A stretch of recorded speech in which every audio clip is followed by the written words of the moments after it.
नमस्कार दोस्तों, आज मैं आपको सुनाने जा रही हूँ एक नई कहानी, कुदरत का इंसाफ।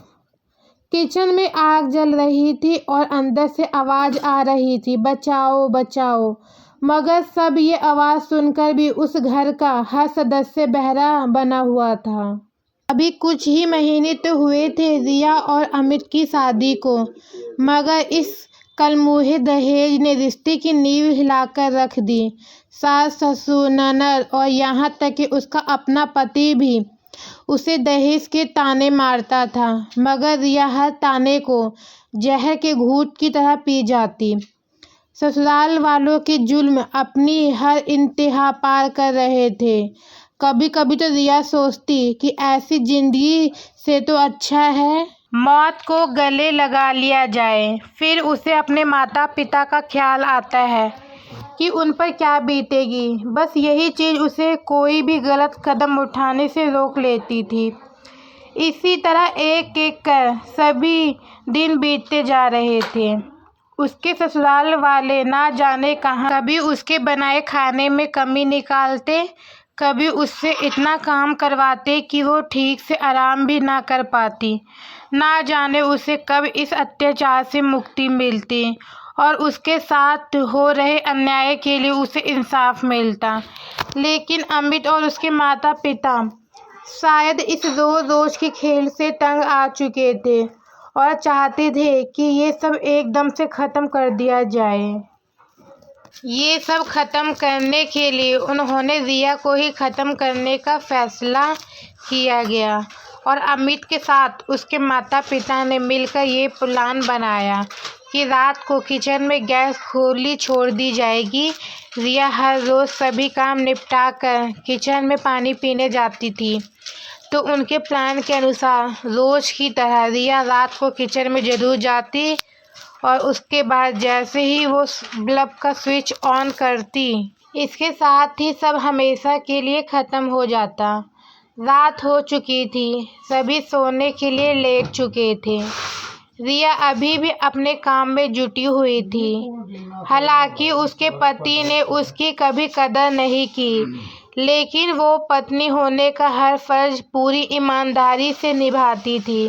रात को अपनी सास के पैर दबाने के बाद रिया उनके कमरे से निकली और किचन की तरफ चली गई। अमित अपने कमरे में लेटा हुआ था। आमतौर पर वो रिया के जाने से पहले सो जाता था, मगर आज तो उसे नींद आ ही नहीं रही थी।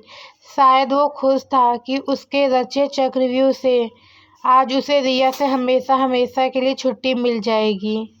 रिया किचन की तरफ बढ़ रही थी। किचन का दरवाज़ा खुला और जैसे ही बल्ब जलाया गया, तुरंत ही आग ने पूरा किचन घेर लिया। ऐसा लग रहा था मानो जैसे कहीं चुपके से बैठा हुआ शेर अचानक ही अपने शिकार पर आ झपटा हो। बस कुछ ही देर में किचन से आवाज़ आने लगी, बचाओ बचाओ। अमित और अमित के माता पिता सब कुछ सुनते हुए भी बहरे बने हुए थे। वो जाते भी क्यों, उन्होंने ही तो प्लान बनाया था। जब 2 मिनट बीत गए तो वो लोग उठकर किचन की तरफ गए। अभी किचन तक पहुंचे ही थे कि वहां का दृश्य देख उनके होश उड़ गए। कुदरत का इंसाफ हो चुका था। उन्हें अपनी आंखों पर विश्वास नहीं हो रहा था।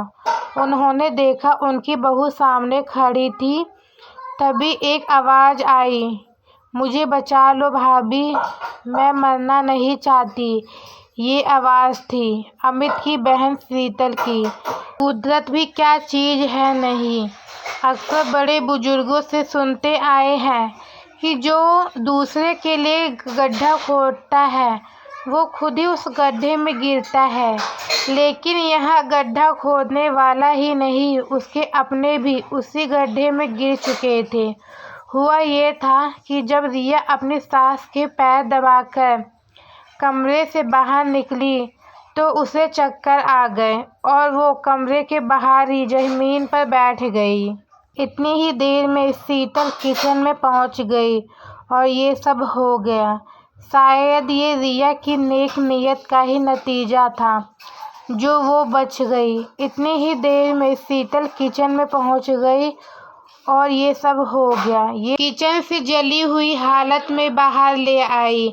अमित और उसके माता पिता को समझ नहीं आ रहा था कि ये हो क्या रहा था। जिस बहू को उन्होंने मारने की कोशिश की, उसी ने उनकी औलाद की जिंदगी बचाई। वो शर्मिंदा तो थे ही, लेकिन इसे महसूस करने में शायद उन्होंने काफ़ी देर कर दी थी। तो दोस्तों, आपको मेरी ये स्टोरी कैसी लगी कमेंट में ज़रूर बताएं। अगर आप मेरे चैनल पे नए हैं तो मेरे चैनल को सब्सक्राइब करें, लाइक करें।